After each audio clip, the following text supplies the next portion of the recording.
Okay, then I totally agree with you in terms of the information that is there. Yeah.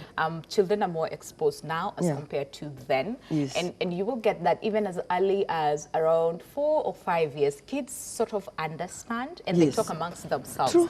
But now, going back to Zam is like me, I'm not going to give my child a condom, absolutely not. It's like I'm giving them you know, the way forward. But let me give you a really shocking statistic. And they were saying, and this is a statistic that was done, you know, by Research Plus Africa. And they were saying 7 in 10 girls aged between 15 and 19 who live in urban areas are sexually active, and many of them are not using protection.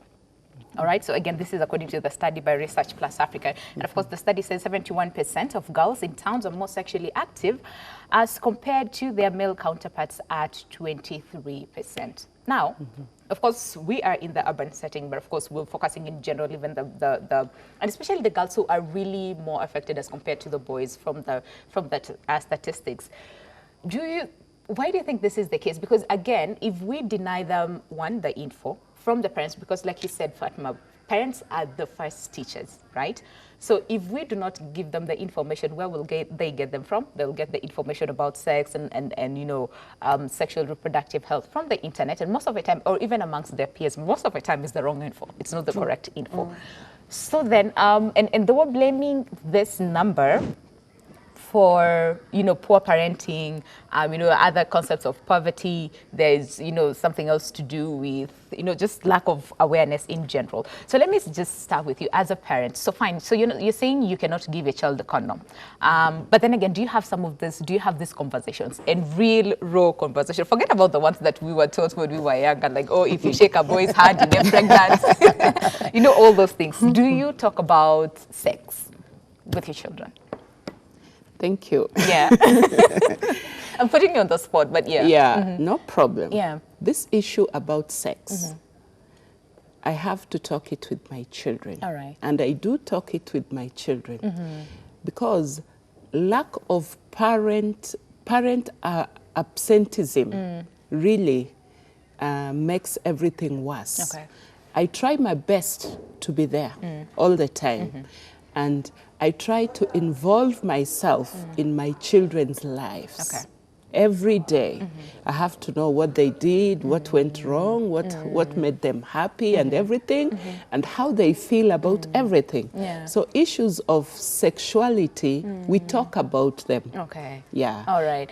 But for most parents, this is awkward. Even for the children, even for me, like right now, I cannot just sit down with my mom and have, you know, these conversations. Yeah. Most people will tell you this is awkward. You know, like, how do I just sit down with my parents and start talking about, you know, sex and this is a normal occurrence, this is a normal feeling? Because I think growing up, we were told, you know, thinking about it, forget even talking about it, thinking about it is a sin. You do not talk about it, you do not think about it and all those things. So then when it comes to that age where, of course, they're growing, they're noticing changes in their bodies, they start feeling things that probably they don't understand, they cannot come to you as a parent and talk to you about it because they'll be like, no, this is awkward. I think it depends on the upbringing. Okay. It depends on how you started from the word go. How did you start? All right. Because I can say a case like me, not only do I talk to my children, people bring their children To you. so that I Okay. can disclose this thing.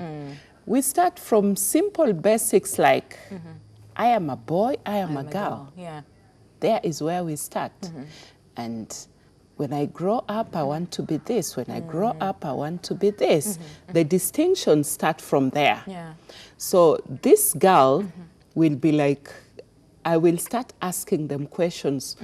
What makes you different from the boys? And, you know, it starts from little things that people think do not matter. Yeah. That is where the conversation really catches the attention of these children.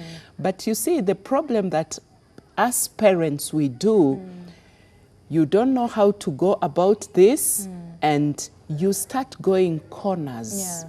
Why is that? Why do you think that's the problem? Is it they were never taught when they were younger? Because what happens? Like the same way you said, I cannot talk with my parents about sex. And for me, I got it in school when I was in standard 6. Yeah. That is when you started talking about changes in your body. Yeah. But now for our children, It's way the past that. digital world is really driving Yeah. us crazy because even the cartoons they watch, Yep.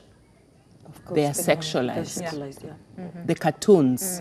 So for us, there's one thing I always tell people, that we really jumped into digitalization without checking other things. Because like in the Western world, there's parental care Yeah. and guardian on every gadget.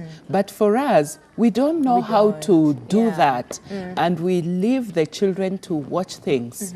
And for okay, we say sexuality, we talked about the poor, but you see also among us the well-off people. Yeah.